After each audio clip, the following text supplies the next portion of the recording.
Ricky, how do you sum up what we've just seen? I probably still can't believe it, to be honest. I've seen some great innings in the past, and I've seen better batting than that when you think about classical Test match innings. But when you consider the situation of the game and where the series is at, and 9 down with 70 odd to win, and then just to put your foot down like that, knowing that it's all up to you and to keep your team in the series is pretty special. So I think all of us Australians anyway were probably a little bit nervous at the fact that he was still out there, because we've seen some of the things that he's done in World Cup and whatever else, and he seems that sort of character that's never beaten until it's all over, and he showed that today. So look, an amazing last 2 days cricket, really. Yesterday was an amazing day of Test cricket. Today was even better, and I think everyone that witnessed it today will have a pretty good memory for a long, long time. Might not be the most classical or technical innings you've ever seen, but where does it rank in terms of best Test innings you've seen? Well, as far as winning Test matches go, on the last day of a game, well, even though this was the fourth day, but in the fourth innings, Brian Lara got 150 odd against us in Barbados one year, which was an amazing innings. I'm trying to think of others that have been sort of massive winnings in run chases in the fourth innings. I can't think too many, don't come to mind. So just the enormity of this. It's an Ashes Test match anyway. That's enough said, I guess.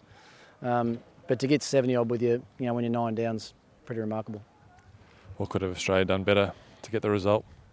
Well, they could have affected a run out, and they could have not used up a review, and that LBW would have been given out as well. So there's two things there.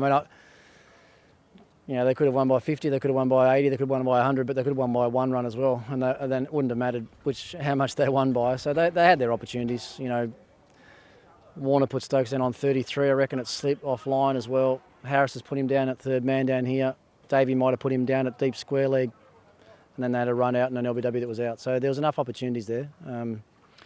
But that being said, they were half chances, and sometimes in Test matches and Ashes you've got to take those half chances. The team that tends to take those little opportunities when they come along in Ashes series tend to win. It's 1-1. Ashes series is still alive. Can Australia rebound and still win over here for the first time in 18 years? Yeah, look, I don't care what anyone says. Australia's had the best of this game. Simple as that. They've played really well.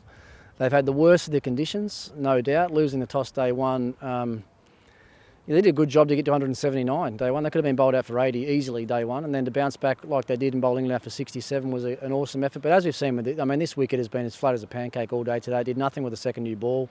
We all expected it would do something. So no doubt it was a great toss to win for Joe Root a few days ago, and Australia have done a good job to stay in the game, and obviously should have won the game. But they can bounce back, and they've just got to believe that what they've done so far has been good enough to win the Test matches, every Test match that they've played, because I think they had their chances to win at Lords as well, with a couple of catches put down and a couple of reviews they didn't use. So if you look at the two teams, there's no doubt in my mind that Australia have played better cricket through the series so far. Just finally, as deflated as this team is, they must be looking forward to getting Steve Smith back in the lineup. Yeah, they will be. I think every Australian cricket fan's happy to see him training like he has the last couple of days, but I believe he's playing the tour game in Derby next week, which would be great. To see him back on the park will be fantastic. So, with Steve Smith coming back in, though, it means there's going to be a tough selection to be made as well with their batting lineup. So, but fantastic to see him fit and ready to go.